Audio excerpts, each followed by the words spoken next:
तो चलिए हम लोग नेक्स्ट पार्ट में पढ़ते हैं जो हमने छोड़कर आया था उस दिन। तो नेक्स्ट पार्ट हमने आप लोग को एक पार्ट पढ़ाया था, लेकिन इसमें आपको अगले पार्ट की वीडियो यहाँ पर आपको हम देने वाले हैं, ठीक है ना। अगला पार्ट रिवीजन करेंगे, और रिवीजन आप सभी लोग जानते हैं आपके लिए बेहद इंपॉर्टेंट और बहुत ही इंपॉर्टेंट रोल अदा करता है आपके एग्जाम के लिए। तो आप सभी लोग रिवाइज करते रहिए, अपनी चीज़ों को पढ़ते रहिए। हम आपके साथ हैं सारी चीज़ों को रिवाइज कराने के लिए। चलिए प्रश्न की ओर बढ़ते हैं। पहला प्रश्न देखिए, उसके आगे से ही पढ़ेंगे जो हम लोग छोड़कर चला था। निम्नलिखित विषयों को उससे संबंधित अनुच्छेदों के साथ सुमेलित कीजिए। तो ध्यान दीजिएगा यहाँ पर क्या हो जाएगा, जो कि आपके लिए बेहद इंपॉर्टेंट और बेहद ही महत्वपूर्ण है। देखिए, चुनावों का अधीक्षण, निर्देशन और नियंत्रण क्या कहलाता है? अनुच्छेद 324 करने की संसदीय शक्ति आपका हो जाएगा। विधानमंडल के चुनाव के संबंध में प्रावधान क्या है? ध्यान दीजिएगा, अनुच्छेद 327 में हवाले हस्तक्षेप पर रोक है। चुनावी मामलों में न्यायालयों द्वारा किए जाने अनुच्छेद 329 एक चुनाव आयोग में निहित किया जाएगा, ठीक है। तो यहाँ पर आंसर की बात करेंगे, आंसर क्या हो जाएगा?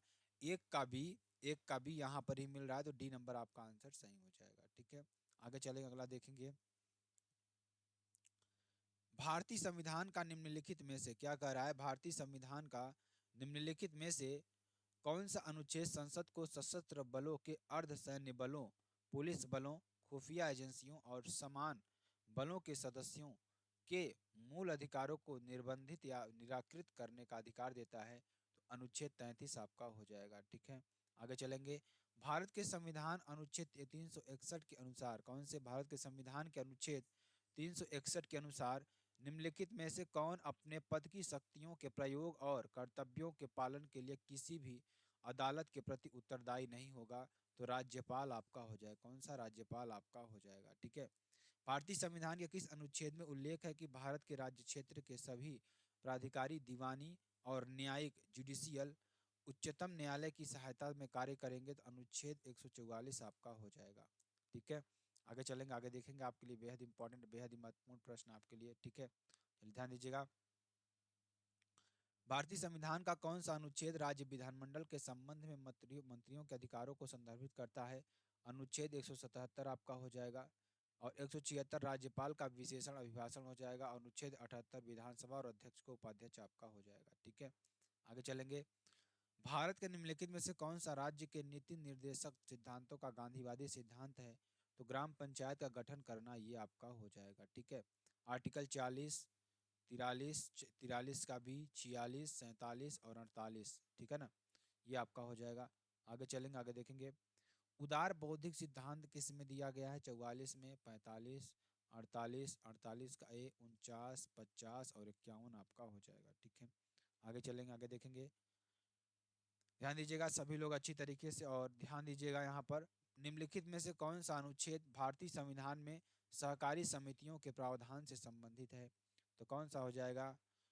243 ZH से 243 ZT तक आपका हो जाएगा। 73A 1992 पार्ट 9 आपका हो जाएगा। 74A 1992 पार्ट 9 का ए हो जाएगा। पार्ट 10 का बी आपका हो जाएगा, ठीक है। आगे चलेंगे। पोषण अभियान 0 से 6 वर्ष तक के बच्चों के पोषण स्तर को प्राप्त करने का एक कार्यक्रम है। भारतीय संविधान के निम्नलिखित में से कौन सा अनुच्छेद पोषण स्तर को बढ़ाने के लिए प्रावधान करता है? तो अनुच्छेद आपका कौन सा करता है? अनुच्छेद 47 आपका करता है। कौन सा? अनुच्छेद 47 करता है, ठीक है। आगे चलेंगे। भारतीय संविधान का अनुच्छेद 323 लोक सेवा आयोगों की रिपोर्टों को दर्शाता है। किसको? लोक सेवा आयोग की रिपोर्ट को दर्शाता है, ठीक है। आगे चलेंगे। आर्टिकल 172 के 2 की बात करें, किसी राज्य की विधान परिषद भंग नहीं होगी, ठीक। भारतीय संविधान के मूलतः 395 अनुच्छेद थे। कितने? 395। वर्तमान में 448 हैं, और मतलब 465 प्लस हो गए हैं। भारतीय भाग 22 भाग हैं, अब लगभग 25 आपके हो गए हैं गिनती में।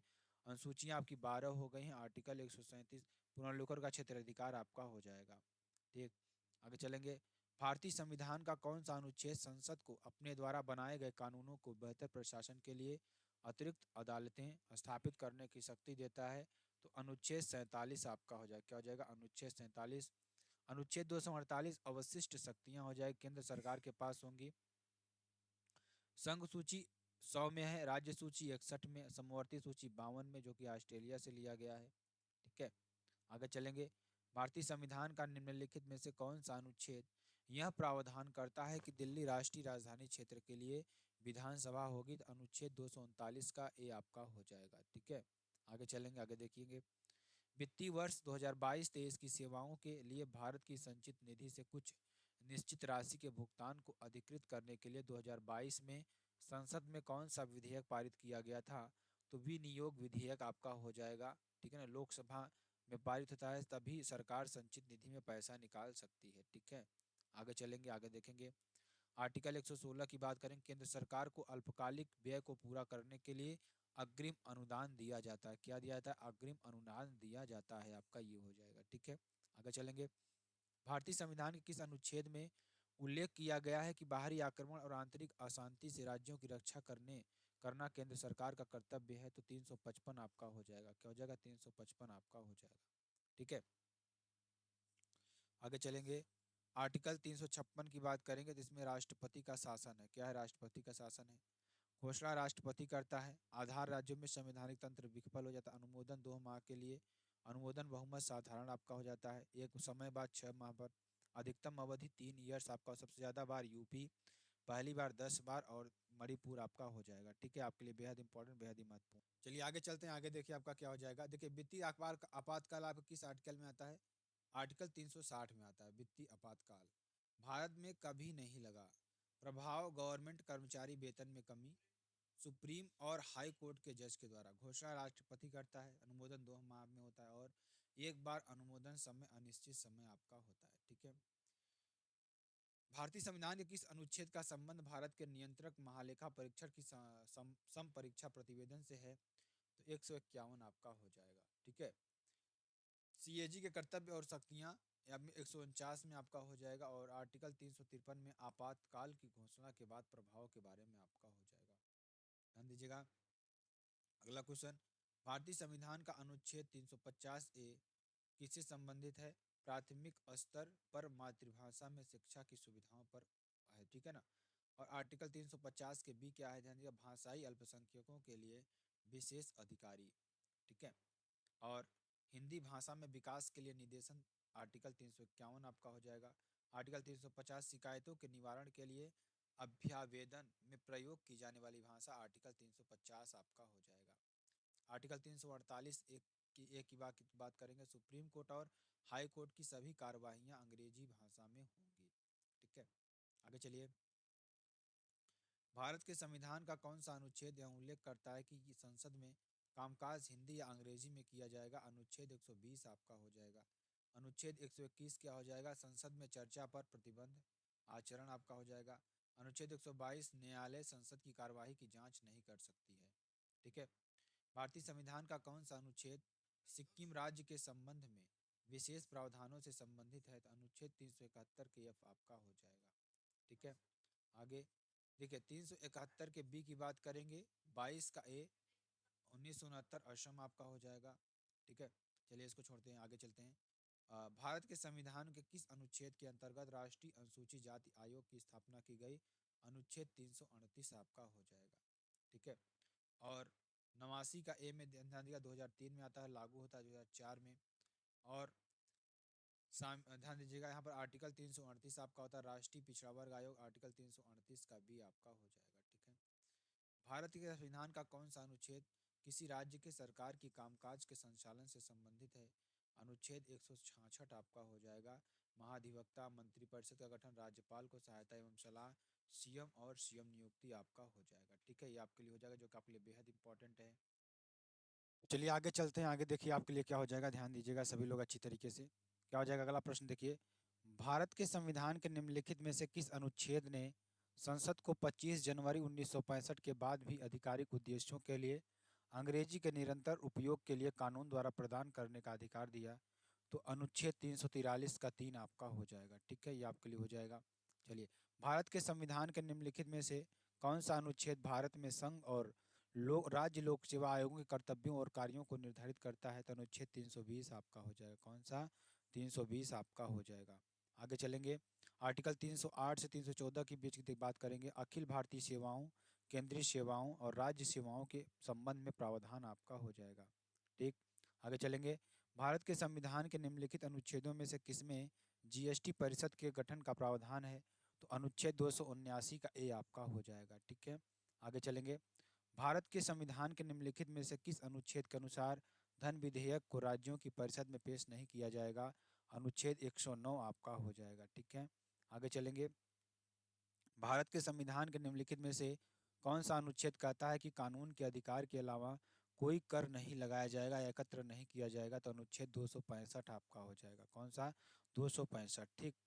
1959 में भारत की केंद्र सरकार ने भारत के संविधान के तहत केरल में शासन किया, तो अनुच्छेद 356 आपका हो जाएगा। अनुच्छेद 356। ठीक। भारतीय संविधान के किस अनुच्छेद के तहत आबादी के एक हिस्से में बोली जाने वाली भाषा के लिए विशेष प्रावधान है?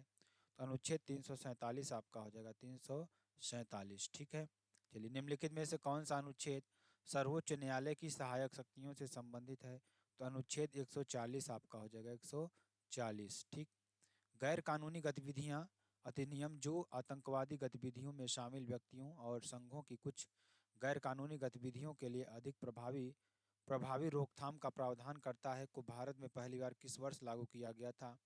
1967 में लागू किया गया था। सशस्त्र बल विशेष शक्तियां अधिनियम आपका 1958 हो जाएगा। आतंकवाद निरोध विधेयक राष्ट्रीय जांच एजेंसी 2008 आपका हो जाएगा। ठीक है, आगे चलेंगे।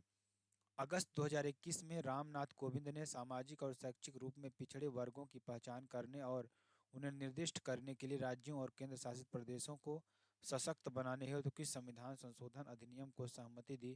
तो 105वें संविधान संशोधन को सहमति दी। ठीक। आर्टिकल 342 का एक क्या कहता है? सामाजिक और शैक्षणिक रूप में पिछड़ा वर्ग आपका ये हो जाएगा। ठीक है, आगे चलेंगे। आंध्र प्रदेश पुनर्गठन अधिनियम किस वर्ष पारित किया गया था? तो ध्यान दीजिएगा, आंध्र प्रदेश पुनर्गठन अधिनियम किस वर्ष पारित किया गया था? 2014 में किया गया था। 2 जून 2014 तेलंगाना बना। ठीक है। भारतीय संविधान में कौन सा संशोधन उच्च न्यायालयों की अधिकारिता का केंद्र शासित प्रदेशों पर विस्तार से संबंधित है? 7वें संशोधन से आपका हो जाएगा। कहाँ से? 7वें संशोधन से आपका हो जाएगा। ठीक। भारतीय संविधान के 89वें संशोधन अधिनियम 2003 ने निम्नलिखित में से किस आयोग की स्थापना की थी? तो राष्ट्रीय अनुसूचित जनजाति आयोग आपका हो जाएगा। 89 आर्टिकल 203 लागू 2004 में होता है, और एससी कॉमन में आर्टिकल 338 और एसटी में आर्टिकल 338 एक आपका हो जाएगा।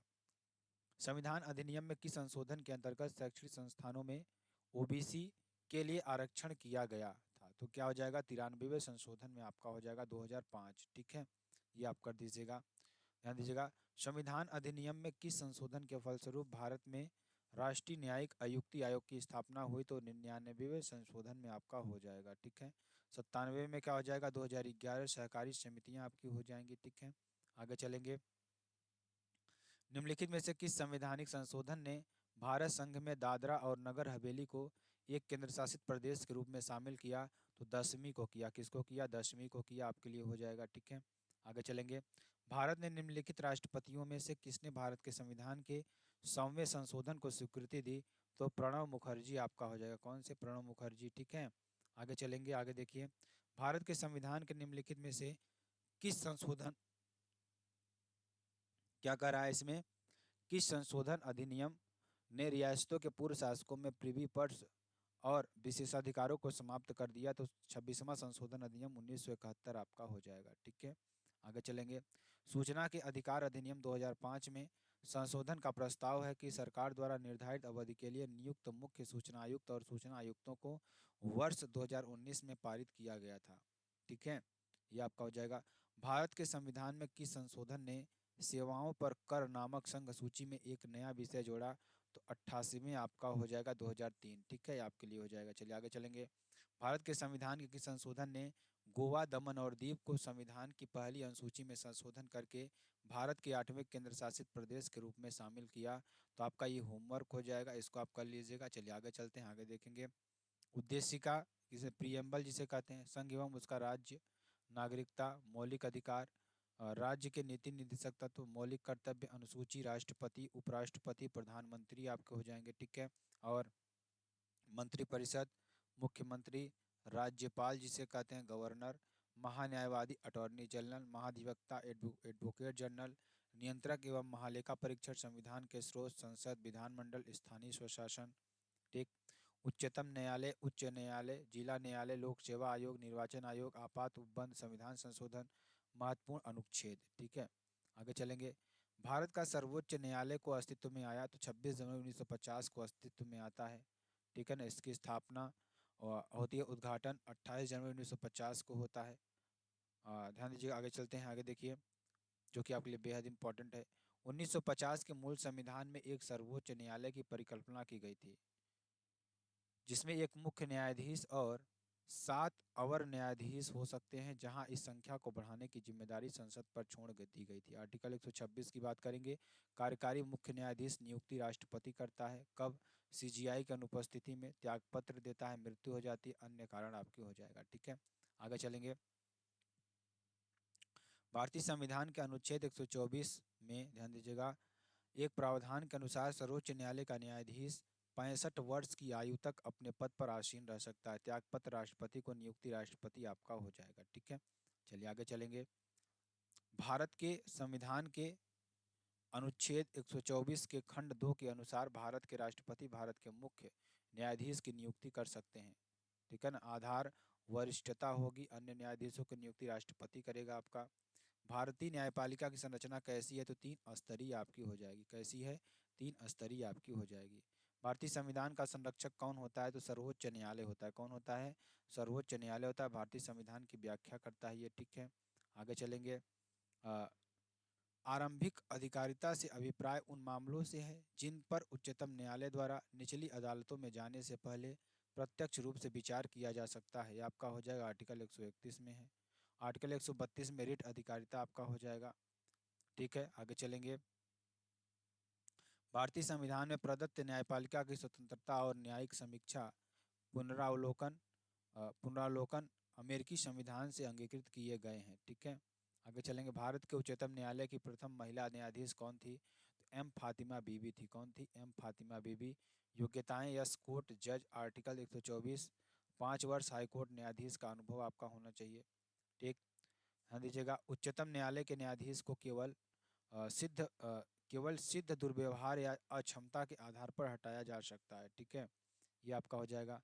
2 या 2 से अधिक राज्यों के बीच विवाद सर्वोच्च न्यायालय के मौलिक क्षेत्राधिकार के अधीन आता है। ठीक है, भारतीय संविधान का कौन सा अनुच्छेद संघ राज्य क्षेत्रों के लिए उच्च न्यायालयों से संबंधित है? तो 241 आपका हो जाएगा। कौन सा? 241 आपका हो जाएगा। आगे देखिए, ध्यान दीजिएगा। भारतीय संविधान का कौन सा अनुच्छेद उच्च न्यायालय के न्यायाधीशों द्वारा शपथ या प्रतिज्ञान से संबंधित है? तो अनुच्छेद 219 आपका हो जाएगा। नियुक्ति कौन करता है? राष्ट्रपति करता है, आर्टिकल 217 का 1 है। और शपथ कौन दिलाता है? राज्यपाल दिलाता है। और सुप्रीम कोर्ट दिलाता है राष्ट्रपति को। ठीक है, आगे चलेंगे। निम्नलिखित में से कौन सा विकल्प न्यायपालिका की स्वतंत्रता का सबसे अच्छा वर्णन करता है? तो न्यायाधीशों को बिना किसी भय या पक्षपात के अपना कार्य करने में सक्षम होना चाहिए। ठीक है, भारत के किन 3 शहरों में उच्च न्यायालयों की स्थापना सबसे पहले की गई थी? तो कलकत्ता, बॉम्बे और मद्रास आपका हो जाएगा इसमें। ठीक है, चलिए। भारतीय संविधान का कौन सा अनुच्छेद भारत के उच्चतम न्यायालय को परामर्श संबंधी क्षेत्राधिकार प्रदान करता है? अनुच्छेद 143 आपका हो जाएगा। ठीक, आगे चलेंगे। आगे देखिए, आपका क्या हो जाएगा। जिला और सत्र न्यायाधीश राज्य के उच्च न्यायालय के सीधे नियंत्रण के अधीन कार्य करते हैं। आपका ये हो जाएगा। ठीक, भारत की न्यायिक व्यवस्था एकीकृत है, आप ये कर दीजिएगा। नवंबर 2020 के अनुसार भारत का नवीनतम उच्च न्यायालय कहाँ बनाया गया? तो अमरावती में बनाया गया। कहाँ पर? अमरावती में। जून 2014 को तेलंगाना का गठन होता है। 1 जनवरी 2019 को कार्य प्रारंभ होता है आपका। ठीक है, आगे चलेंगे। सर्वोच्च न्यायालय के न्यायाधीश के रूप में योग्य होने के लिए एक व्यक्ति को उच्च न्यायालय में वर्षों के न्यूनतम अभी तक कार्य का अनुभव होना चाहिए। 10 आपका हो जाएगा। क्या हो जाएगा? 10 हो जाएगा। कौन सी अस्थायी अवधि के लिए सर्वोच्च न्यायालय के तदर्थ प्रमुख के रूप में नियुक्त किया जा सकता है? तो उच्च न्यायालय के न्यायाधीश आपके हो जाएंगे। कौन हो जाएंगे? उच्च न्यायालय के न्यायाधीश आपके हो जाएंगे। ठीक है, भारतीय संविधान के अनुसार उच्च न्यायालय के न्यायाधीशों का स्थानांतरण करने का अधिकार किसको है? भारत के राष्ट्रपति को है। किसको है? भारत के राष्ट्रपति को आपका हो जाएगा। ठीक है, ये आप कर दीजिएगा, जो कि आपके लिए बेहद इंपॉर्टेंट और बहुत ही इंपॉर्टेंट आपके लिए हो जाएगा। ठीक है, चलिए आगे चलते हैं। आगे देखिए, आपके लिए क्या हो जाएगा। ध्यान दीजिएगा सभी लोग, आगे चलते हैं। ध्यान दीजिएगा, भारतीय न्यायिक प्रणाली में PIL का अर्थ क्या होता है? पब्लिक इंटरेस्ट लिटिगेशन आपका हो जाएगा, क्या हो जाएगा? पब्लिक इंटरेस्ट लिटिगेशन आपका हो जाएगा, ठीक है। आगे, संसद और प्रत्येक राज्य के विधानमंडल के सभी चुनावों के लिए तथा राष्ट्रपति और उपराष्ट्रपति के पदों के चुनाव के लिए मतदान सूची तैयार करने की भूमिका का निर्वहन कौन करता है? तो कौन करता है? चुनाव आयोग करता है। कौन करता है? चुनाव आयोग करता है। ध्यान दीजिएगा, अगला क्वेश्चन देखिएंगे। भारत का मुख्य चुनाव आयुक्त और चुनाव आयुक्तों की नियुक्ति कौन करता है? तो भारत का राष्ट्रपति करता है।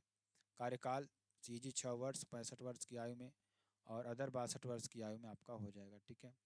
EVM का पूर्ण रूप क्या होता है? ध्यान दीजिएगा, इलेक्ट्रॉनिक वोटिंग मशीन होती है और पहली बार प्रयोग 1982 में होता है केरल विधानसभा के चुनाव में, ठीक है। भारत का प्रथम मुख्य चुनाव आयुक्त कौन था? सुकुमार सेन आपके हो जाएंगे। और भारत की पहली महिला CEC VS रमा देवी कार्यवाहक हैं और वर्तमान में C राजीव कुमार आपके हो जाएंगे, ठीक। चलिए आगे चलेंगे, आगे देखेंगे। नोटा के विकल्प को कब भारतीय मतदान प्रणाली के हिस्से के रूप में शामिल किया गया? 2013 में शामिल किया गया। नन ऑफ द एबव पहली बार प्रयोग होता है और स्थानीय चुनावों में करने वाला राज्य छत्तीसगढ़ आपका हो जाएगा, ठीक। भारत के मुख्य चुनाव आयुक्त का कार्यकाल कितना होता है? तो 6 वर्ष की अवधि या 65 वर्ष की आयु तक, जो भी पहले हो आपका हो जाएगा, ठीक है। आगे चलेंगे। भारत के मुख्य निर्वाचन आयुक्त को उनके पद से कौन हटा सकता है? संसद के दोनों सदन हटा सकते हैं, आपका हो जाएगा। भारत के मुख्य निर्वाचन आयुक्त को उनके पद से कौन हटा सकता है? संसद के दोनों सदन हटा सकते हैं, ठीक है ना। भारतीय संविधान के अनुसार संयुक्त लोक सेवा आयोग के सदस्य के लिए अपने पद पर बने रहने का अधिकतम आयु क्या है? तो 62 वर्ष आपका हो जाएगा, ठीक है ना, 62 वर्ष। संघ लोक सेवा आयोग के संबंध में निम्नलिखित में से कौन से कथन सत्य हैं? तो ध्यान दीजिएगा, भारत सरकार अधिनियम 1935 में संघ के लिए एक लोक सेवा आयोग और प्रत्येक प्रांत या प्रांतों के समूह के लिए एक प्रांतीय लोक सेवा आयोग की परिकल्पना की गई थी। और संघीय लोक सेवा आयोग को 1950 में संविधान के अनुच्छेद 378 के खंड 1 के आधार पर संघ लोक सेवा आयोग के नाम से जाने जाने लगा। तो केवल B और C आपका हो जाएगा, ठीक। राज्य लोक सेवा आयोग के अध्यक्ष को राष्ट्रपति के आदेश द्वारा हटाया जा सकता है। भारत के वित्त आयोग के पहले अध्यक्ष कौन थे? तो KC नियोगी आपके हो जाएंगे। कौन थे? KC नियोगी। राष्ट्रीय महिला आयोग की स्थापना निम्नलिखित में से किस अधिनियम के तहत की गई थी? राष्ट्रीय महिला आयोग अधिनियम 1990 आपका हो जाएगा, ठीक है। निम्नलिखित में से कौन सा एक संवैधानिक निकाय नहीं है? तो नीति आयोग नहीं है। क्या है? नीति आयोग नहीं है। स्थापना 1 जनवरी 2015 आपका हो जाएगा। भारत सरकार का बौद्धिक निकाय, फर्स्ट उपाध्यक्ष अरविंद पनगड़िया, वर्तमान सुबन बेरी आपके हो जाएंगे, ठीक है। फर्स्ट उपाध्यक्ष गुलजारी लाल नंदा और लास्ट मोन्टेंग सिंह अहलूवालिया आपके हो जाएंगे, ठीक है। चलिए आगे चलेंगे। निम्नलिखित में से कौन सा भारत के एक संवैधानिक निकाय नहीं है? तो राज्य मानवाधिकार आयोग आपका क्या हो जाएगा? राज्य मानवाधिकार आयोग आपका हो जाएगा, ठीक। आगे चलेंगे, आगे देखिए। भारत का निर्वाचन आयोग अपने इतिहास में पहली बार किस वर्ष बहुसदस्यीय निकाय बना? तो 1989 में आपका हो जाएगा, ठीक है। कब? 1989 में। भारतीय संविधान के किस अनुच्छेद में विशेष रूप से उल्लिखित किया गया है कि संघ की राजभाषा हिंदी और लिपि देवनागरिक होगी? तो अनुच्छेद 343 के 1 में आपका हो जाएगा, ठीक है। प्रथम राजभाषाओं का गठन 1955 में होता है। राष्ट्रपति द्वारा प्रथम अध्यक्ष BG खेर थे। रिपोर्ट 1956 में आपका हो जाएगा। निम्न में किस वर्ष राजभाषा अधिनियम पारित हुआ? तो 1963 आपका हो जाएगा, ठीक है। आगे चलेंगे। निम्न में से कौन सी भाषा भारतीय संविधान की 8वीं अनुसूची का हिस्सा नहीं है? तो राजस्थानी आपका हो जाएगा। कौन सा? राजस्थानी। नीति आयोग का मुख्यालय किस शहर में स्थित है? होमवर्क आपका हो जाएगा। आगे चलेंगे, ध्यान दीजिएगा। भारत के न्यायालय अधिकारिता स्थान देखिए, इलाहाबाद 11 जून 1966 को होता है। उत्तर प्रदेश आपका आता है प्रयागराज और लखनऊ खंडपीठ आपको हो जाएगी। तेलंगाना 8 जुलाई 1954 को होता है। तेलंगाना में अधिकार क्षेत्र आता है और हैदराबाद इसका मुख्यालय है, ठीक। मुंबई की बात करेंगे, 18 अगस्त 1862 को महाराष्ट्र, गोवा, दादरा नगर हवेली, दमन और दीव में आता है और मुंबई में इसका मुख्यालय है। नागपुर, औरंगाबाद और पणजी आपका हो जाएगा। कोलकाता की बात करेंगे, 2 जुलाई 1862 को पश्चिम बंगाल था, अंडमान निकोबार में कोलकाता इसका मुख्यालय, पोर्ट ब्लेयर यहाँ पे आपका हो जाएगा, ठीक। इसको आप स्क्रीनशॉट कर लीजिएगा, इसको आप कर लीजिएगा, ठीक है। आगे चलेंगे, इसको भी आप स्क्रीनशॉट करिए, इसको भी कर लीजिएगा और यहाँ पर इसको भी आप कर लीजिएगा, ठीक है, इसको भी आप कर लीजिएगा, ठीक। पीडीएफ में प्रोवाइड कर दूंगा। अब देखिए कार्यकाल वाला भी आप कर लीजिएगा, इसको भी स्क्रीनशॉट। सुकुमार सेन 21 मार्च 1950 से 19 दिसंबर 1958 तक। केवी के सुंदरम 20 दिसंबर 1958 से 30 सितंबर 1967 तक। एसपी सेन वर्मा 1 अक्टूबर 1967 से 30 सितंबर 1972 तक। और यह डॉक्टर नागेंद्र सिंह 1 अक्टूबर 1972 से 6 फरवरी 1973 तक। टी स्वामीनाथन 7 फरवरी 1973 से 17 जून 1977 तक। एस एल सकधर 18 जून 1977 से 17 जून 1982 तक। आर के त्रिवेदी ध्यान दीजिएगा 18 जून 1982 से 31 दिसंबर 1985 तक। R V S Peri Shastri 1 जनवरी 1986 से 25 नवंबर 1990 तक आपके हो जाएंगे। तो इनका भी आप स्क्रीनशॉट कर लीजिएगा अच्छी तरीके से, ठीक है। और ये भी आप स्क्रीनशॉट पूरा कर लीजिएगा, ठीक है, ये भी कर लीजिएगा। आगे चलते हैं। भारत के वित्त आयोग की बात करेंगे तो वित्त आयोग पहला 1951 में होता है। केसी नियोगी होते 1952 से 57। दूसरा 56 में के संथानम समिति के द्वारा होता है। ये आप कर लीजिएगा स्क्रीनशॉट इसका भी, ठीक है ना। और इसको भी कर लीजिएगा, ठीक। चलिए आगे चलेंगे। उद्देशिका ये तो आपको मैंने बताया पहले से ही, ठीक है। आगे चलेंगे।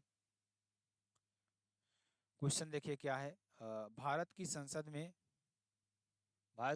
में कौन शामिल होते हैं? राष्ट्रपति, लोकसभा और राज्यसभा शामिल होते हैं। कौन से राष्ट्रपति होते हैं? लोकसभा और राज्यसभा शामिल होते हैं, ठीक है। आगे चलेंगे। वार्षिक वित्तीय विवरण जिसे बजट के भाग के रूप में प्रस्तुत किया जाता है, भारतीय संविधान के किस अनुच्छेद के अंतर्गत आता है? वार्षिक जो क्या है यहाँ पर, वार्षिक वित्तीय विवरण जिसे बजट के भाग के रूप में प्रस्तुत किया जाता है। किसके रूप में? बजट के भाग के रूप में प्रस्तुत किया जाता है। भारतीय संविधान के किस अनुच्छेद के अंतर्गत आता है? अनुच्छेद 112 के अंतर्गत आपका आता है, ठीक है। आगे भारतीय संविधान का अनुच्छेद 84 संसद की सदस्यता के लिए योग्यता निर्धारित करता है, ठीक है। आगे उच्च न्यायालय के क्षेत्राधिकार को किसी केंद्र शासित प्रदेश तक बढ़ाने या उससे बाहर करने का अधिकार किसके पास होता है? तो कानून द्वारा संसद के पास होता है। कानून द्वारा किसके पास? संसद के द्वारा होता है। विधेयक एक प्रस्तावित विधायी कानून का मसौदा है। क्या है? मसौदा है, ठीक है। आगे चलिए। भारतीय संविधान के अनुसार यदि संसद के किसी भी सदन का कोई सदस्य सदन की अनुमति के बिना 60 दिन की अवधि तक सभी बैठकों में अनुपस्थित रहता है तो सदन उसकी सीट को रिक्त घोषित कर सकता है, ठीक है। स्वतंत्र भारत की पहली निर्वाचित सदस्य संसद कब से अस्तित्व में आई? तो 1952 से आई। लोकसभा की बात करेंगे 51 से 52 निर्वाचन होता है। गठन 17 अप्रैल 1952 में। राज्यसभा 3 अप्रैल 1952। बैठक 13 मई 1952। लोकसभा और राज्यसभा सदस्यों की शपथ आर्टिकल 99 और शेड्यूल 3 में आपका हो जाएगा, ठीक है। किस संविधान संशोधन अधिनियम के द्वारा लोकसभा की सीटों की संख्या 525 से बढ़ाकर 545 की गई? तो 31वें संविधान संशोधन अधिनियम 1973 के द्वारा आपका हो जाएगा, ठीक। आगे चलेंगे, आगे देखेंगे। प्रत्यक्ष निर्वाचन मतदान जनता आर्टिकल 326 नागरिक न्यूनतम आयु 18 वर्ष आपका हो जाए। लोकसभा वर्सेस विधानसभा के मतदान की आयु 18 वर्ष, पहले 21 से 18 अब कर दी गई। कार्यकाल 5 वर्ष, संशोधन 61A 1989 आपका हो जाएगा। निम्न में से कौन सा भारतीय संसद का नियमित सत्र नहीं है? तो ग्रीष्म सत्र आपका हो जाएगा। शीतकालीन सत्र नवंबर दिसंबर, मानसून सत्र जुलाई अगस्त और बजट सत्र फरवरी और मई में आपका होता है, ठीक है। चलिए, भारत की समेकित निधि वह निधि है जिसमें भारत सरकार द्वारा या उसकी ओर से प्राप्त सभी धन जमा किए जाते हैं, ठीक है। आपका ये हो जाएगा। भारतीय संविधान के अनुच्छेद 80 के अनुसार भारत में राज्यसभा में सदस्यों की अधिकतम संख्या कितनी होती है? 250 आपका हो जाएगा, ठीक है। आगे चलेंगे। राज्यसभा के संबंध में निम्नलिखित में से कौन सा कथन सही है? तो प्रत्येक दूसरे वर्ष इसके 1/3 सदस्य सेवानिवृत्त हो जाते हैं, ठीक। राज्यसभा के महासचिव की नियुक्ति इनमें से किसके द्वारा की जाती है? तो राज्यसभा के सभापति के द्वारा की जाती है। उपराष्ट्रपति जगदीप धनखड़ आपके हो जाएंगे, ठीक है। चलिए, भारत के प्रधानमंत्री अपनी सरकार के खिलाफ अविश्वास प्रस्ताव पर मतदान में भाग नहीं ले सकते। राज्यसभा के सदस्य हैं। क्या है वे? राज्यसभा के सदस्य हैं, ठीक है। अविश्वास प्रस्ताव पेश कब होता है? लोकसभा में। किसके विरुद्ध? सत्ताधारी दल के विरुद्ध। पेश कौन करता है? विपक्षी दल। पारित कहाँ होता है? लोकसभा में। पारित होने का क्या होता है? सरकार को त्यागपत्र देना पड़ता है। अखिल भारतीय सेवाओं के निर्माण के लिए कौन उत्तरदायी होता है? राज्यसभा होती है। कौन सी राज्यसभा आपकी होती है? राज्यसभा के सदस्यों का चुनाव किनके द्वारा किया जाता है? तो राज्यों की विधानसभाओं के सदस्यों के द्वारा किया जाता है। ठीक। लोकसभा की बैठक बुलाने के लिए सदस्यों की न्यूनतम संख्या कितनी होनी चाहिए? सदन के सदस्यों की कुल संख्या का 1/10 होना चाहिए आपका। ठीक है, चलिए आगे चलते हैं। धन विधेयक घोषित करने का निर्णय कौन लेता है? लोकसभा अध्यक्ष किसी भी धन विधेयक को धन विधेयक घोषित करने का निर्णय लेते हैं। ठीक है। लोकसभा और राज्यसभा की संयुक्त बैठक की अध्यक्षता कौन करता है? लोकसभा का अध्यक्ष करता है। कौन करता है लोकसभा का अध्यक्ष? आर्टिकल 18 118 का 4 आपका हो जाएगा। ठीक, आगे चलेंगे। लोकसभा सदस्यों का कार्यकाल की अवधि कितनी होती है? 5 वर्ष आपका हो जाएगा। ठीक, लोकसभा का काल बढ़ाया जा सकता है, हाँ कब? राष्ट्रीय आपातकाल कौन संसद करता है? लोकसभा को 5 साल से पहले भंग राष्ट्रपति कर सकता है। 42 से 1976 में कार्यकाल 5 से 6 वर्ष और 44 से में 1978 में 6 से 5 वर्ष आपका हो जाएगा। भारतीय संविधान के अनुच्छेद 170 के अनुसार प्रत्येक राज्य की विधानसभा में 500 से 60 अनधिक और 60 अन्यून सदस्य होंगे जो राज्य में प्रादेशिक व निर्वाचन क्षेत्रों से प्रत्यक्ष निर्वाचन द्वारा चयनित होंगे। ठीक है, आगे चलेंगे। अक्टूबर 2020 तक प्राप्त जानकारी के अनुसार कितने भारतीय राज्यों में द्विसदनीय विधानमंडल हैं? 6 आपके हो जाएंगे। कितने? 6। निम्नलिखित में से किस केंद्र शासित प्रदेश में विधानसभा है? तो दिल्ली में आपका हो जाएगा। किसमें? दिल्ली में आपका हो जाएगा। विधान परिषद किसी साधारण विधेयक को निम्नलिखित में से किस अवधि तक रोक सकती है? तो 4 माह तक रोक सकती है। कब तक? 4 माह तक रोक सकती है। ध्यान दीजिएगा, आगे चलेंगे। आपातकाल में किसी राज्य विधानसभा की अवधि बढ़ाई जा सकती है, तो किसके द्वारा? संसद के द्वारा बढ़ाई जाए। संसदीय सदस्यों का विशेषाधिकार आर्टिकल 105 आपका हो जाएगा। ठीक, राज्यों में विधान परिषद के सृजन या समापन हेतु संविधान के किस अनुच्छेद में वर्णित प्रक्रिया को अपनाया जाता है? तो अनुच्छेद 169 में आपका हो जाएगा। किसमें? 169 में आपका हो जाएगा। उत्तर प्रदेश की विधान परिषद में राज्यपाल द्वारा कितने सदस्यों को मनोनीत किया जाता है? तो कुल सदस्यों का 1/6 भाग किया जाता है। कला, साहित्य, विज्ञान, समाज सेवा और सहकारी आंदोलन आपका हो जाएगा। विधानसभा के विघटन के बाद भी उसका अध्यक्ष स्पीकर पद पर बना रहता है। विधानसभा के विघटन के बाद गठित विधानसभा की पहली बैठक के स्थिर पूर्व तक आपका हो जाएगा। प्रश्नकाल समय 11 से 12। इंग्लैंड 1721 से भारत 1892 में कितने तरह के प्रश्न? तारांकित, अतारांकित, अल्प सूचना प्रश्न और सार्वजनिक महत्व। ठीक है ना, ये आपका हो जाएगा। भारतीय संविधान का कौन सा अनुच्छेद पंचायतों के लेखाओं की संपरीक्षा से संबंधित है? तो 243 का जे आपका हो जाएगा। भारतीय संविधान का कौन सा भाग पंचायतों से संबंधित है? तो 9वां भाग जो है ना, वो पंचायतों से संबंधित। कौन सा भाग पंचायतों से संबंधित है? 9वां भाग। ठीक है ना, शुरुआत यहाँ पे हो जाएगा। ठीक है ना, आगे चलेंगे, छोड़िए इसको। भारतीय संविधान का कौन सा अनुच्छेद पंचायत की शक्तियों, प्राधिकार और उत्तरदायित्वों की संबंधित है? तो कौन सा अधिकार जो है अनुच्छेद पंचायतों की शक्तियों, प्राधिकार और उत्तरदायित्व से संबंधित है? 243 का जी आपका हो जाएगा। ठीक, भारतीय संविधान के अनुसार प्रत्येक पंचायत जब तक कि तत्समय प्रवृत्त किसी विधि के अधीन पहले ही विघटित नहीं कर दी जाती तो अपने प्रथम अधिवेशन के लिए नियत तिथि से 5 वर्ष तक बनी रहेगी और उससे अधिक नहीं। ठीक है, निम्न में से कौन सा पंचायती राज त्रिस्तरीय प्रणाली में शामिल नहीं है? तहसील स्तरीय पंचायत आपका हो जाएगा। ठीक है, आगे चलेंगे। भारतीय संविधान के किन संशोधनों का उद्देश्य स्थानीय सरकारों को मजबूत करना और देश भर में उनकी संरचना और कामकाज में एकरूपता के तत्व सुनिश्चित करना? 73वां और 74वां आपका हो जाएगा। ठीक है, 1989 में पीके तुंगन समिति ने स्थानीय सरकारी निकायों के लिए संवैधानिक मान्यता की सिफारिश की है। ठीक, निम्नलिखित में से कौन सा भारत में शहरी स्थानीय शासन का एक अंग है? तो नगर पंचायत आपका हो जाएगा। पंचायत समिति ब्लॉक हो जाएगा। ग्राम पंचायत ग्राम हो जाएगा। जिला परिषद जिला आपका हो जाएगा। ठीक है, आगे। राज्य चुनाव आयोग के राज्य विधानसभाओं के लिए चुनाव आयोजित नहीं करता है। ठीक है, आपका ये हो जाएगा। भारत के नगर निगम का राजनीतिक प्रमुख कौन होता है? तो महापौर होता है। कौन होता है? महापौर होता है। भारतीय संविधान के अनुच्छेद 243 के अनुसार मध्यवर्ती स्तर पर पंचायतों का गठन 20 लाख से अधिक जनसंख्या वाले राज्य में नहीं किया जा सकता है। ठीक, निम्नलिखित में से किसका निर्वाचन नगर निगम में होता है? तो पार्षद का आपका होता है। पार्षद का। ठीक है, चलिए आगे चलेंगे। आगे देखेंगे जो कि आपके लिए बेहद इंपॉर्टेंट है। ये भी आप कर लीजिएगा तो हर एक में आपका आ जाएगा।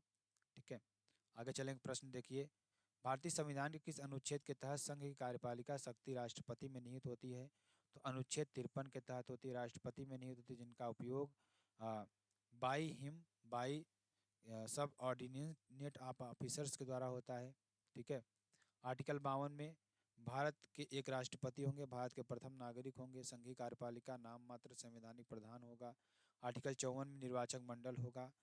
55 में निर्वाचन की पद्धति होगी। 56 में कार्यकाल होगा और 57 में राष्ट्रपति का पुनर्निर्वाचन होगा। 58 में योग्यताएं होंगी। 59 में राष्ट्रपति संसद और विधानमंडल का सदस्य होगा। 60 में शपथ होगी और 61 में महाभियोग आपका हो जाएगा।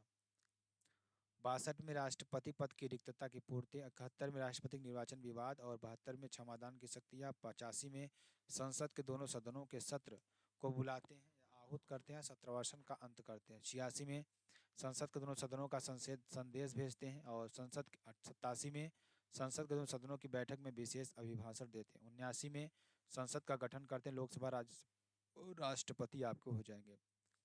आर्टिकल 111 राष्ट्रपति की वीटो शक्तियां हैं, अत्यधिक वीटो, निलंबनकारी, पॉकेट जेबी। 1986 में प्रयोग, ज्ञानी जैल सिंह।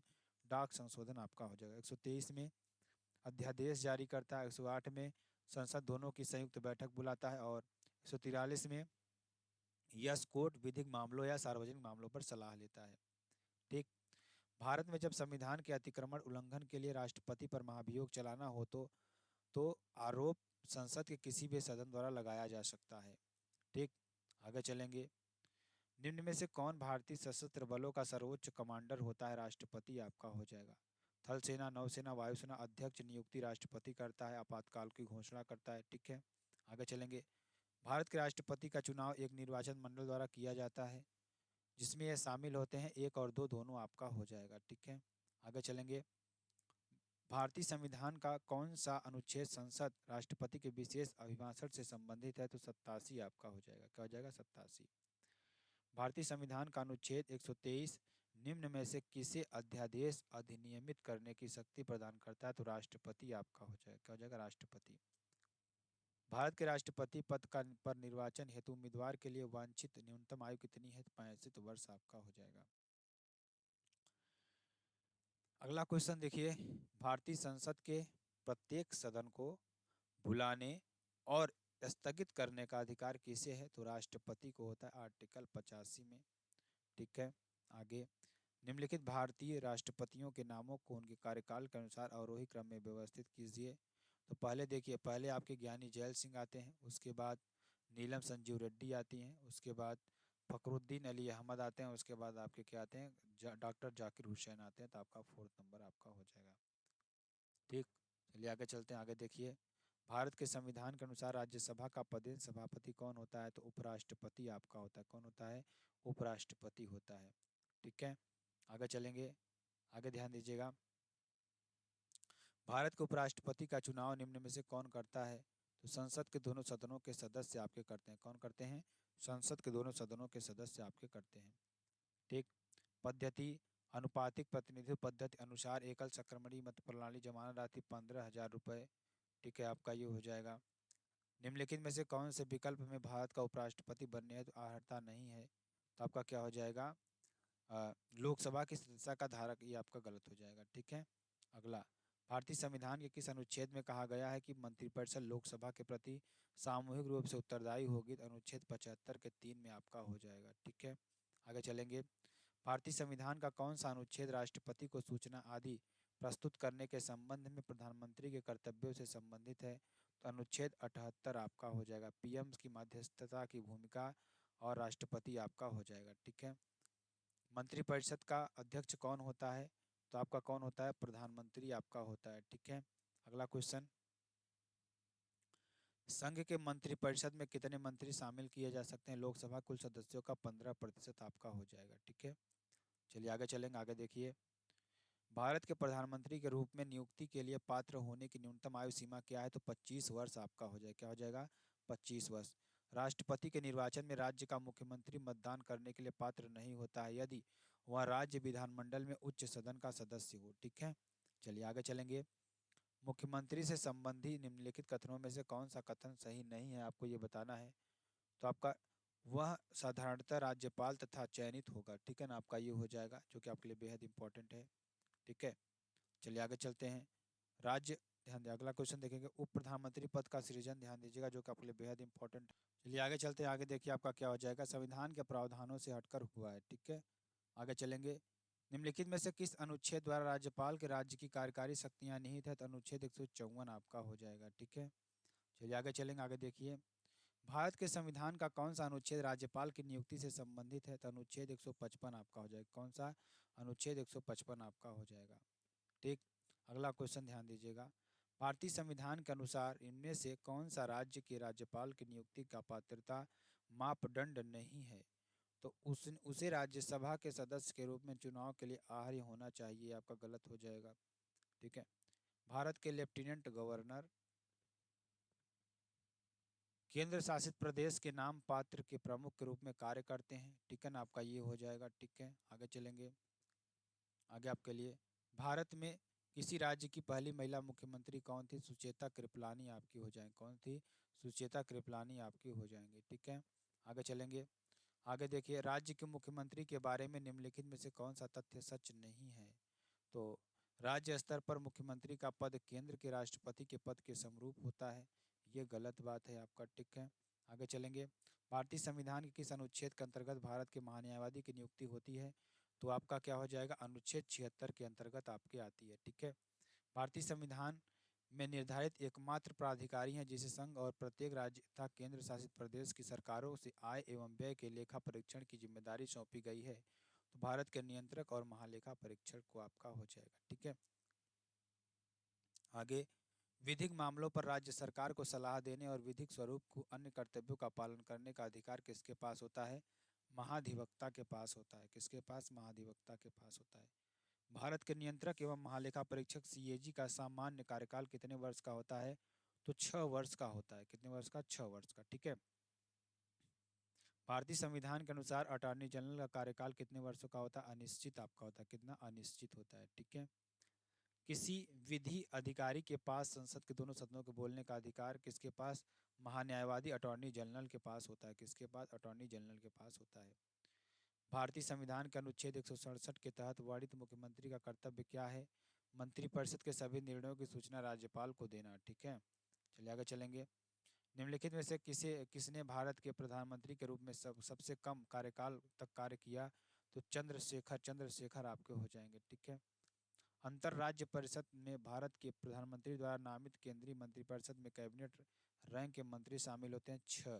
ठीक है ना, 6 आपका हो जाएगा।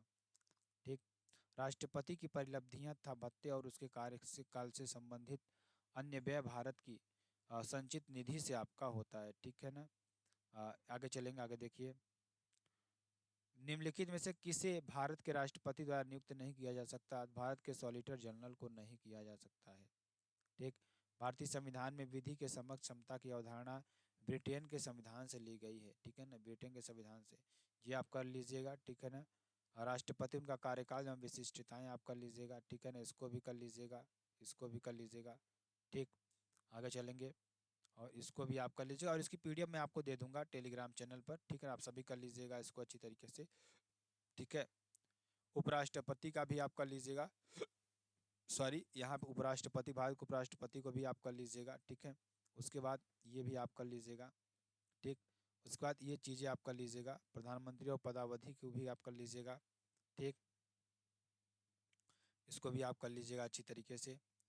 ठीक, तो आपको यहाँ पर अच्छी तरीके से समझ में आएगा। पूरा भारतीय संविधान के स्रोत की बात करेंगे तो ब्रिटिश संविधान से ज़्यादा लिया गया है। ठीक है, ये आप स्रोत आप लिख लीजिएगा, स्रोत भी कहाँ से कहाँ तक लिया गया है।